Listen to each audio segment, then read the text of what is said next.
প্রবীণ শিক্ষক সাহিত্যিক নকুলচন্দ্র মল্লিককে সংবর্ধনা দিল গোবরডাঙ্গা সেবা ফার্মার্স সমিতি। 28 মার্চ 2026 তারিখ শনিবার সমিতির 76তম মাসিক সাহিত্য সভায় এই সংবর্ধনা জ্ঞাপন করা হয়। সভায় পৌরোহিত্য করেন ডক্টর সুনীল কুমার বিশ্বাস। স্বাগত ভাষণ দেন গোবরডাঙ্গা সেবা ফার্মার্স সমিতির সম্পাদক গোবিন্দলাল মজুমদার।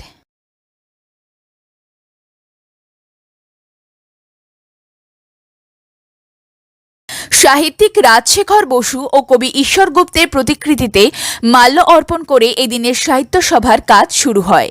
একই সঙ্গে সদ্যপ্রয়াত কবি তথা সঙ্গীত শিল্পী গোবিন্দ পান্তির উদ্দেশ্যেও শ্রদ্ধার্ঘ্য নিবেদন করা হয়। সভায় কবি তাপস বিশ্বাসের বসন্তে বৈরাগ্য শীর্ষক কাব্যগ্রন্থ প্রকাশের পর সংবর্ধনা পর্ব শুরু হয়। গোবরডাঙ্গা সেবা ফার্মার সমিতির পক্ষে উত্তরীয় ফুল, মানপত্র, স্মারক সহ নানা উপহার সামগ্রী দিয়ে নকুলবাবুকে ভূষিত করা হয়।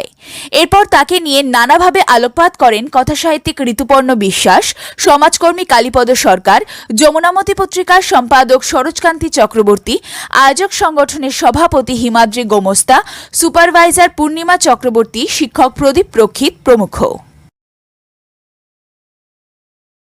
অনুষ্ঠানের দ্বিতীয় অংশের সাংস্কৃতিক পর্বে নানা বিষয়ে অংশগ্রহণ করেন তপন দাস, সুবিদ আলী মোল্লা, প্রতাপমোহন চট্টোপাধ্যায়, তপন বিশ্বাস, জাসমিন সুলতানা, জয়ন্তী নাথ, সোমা সরকার, নূপুর দাস, বৈশাখী সাহা, সুরঞ্জন টিকাদার, রুমা সাহা, বিমল রঞ্জন সরকার, সাধনা মজুমদার, নবকুমার বিশ্বাস, অলকানন্দ বসু, কুমকুম মুখোপাধ্যায়, শিউলি হালদার, সমীরবরণ দত্ত, ধীরাজ রায়, দিশা বিশ্বাস, প্রবীর হালদার, শঙ্কর মল্লিক, বাকিবিল্লাহ মণ্ডল, তীর্থ বিশ্বাস, বিবর দত্ত, সমীর চ্যাটার্জি, কণিকা বৈরাগী, কালীচরণ সর্দার প্রমুখ। এই দিন সমগ্র অনুষ্ঠান উপস্থাপন করেন স্বপন কুমার বালা। কাকলি রায়ের রিপোর্ট, নিউজ প্রতিধ্বনি, গোবরডাঙ্গা।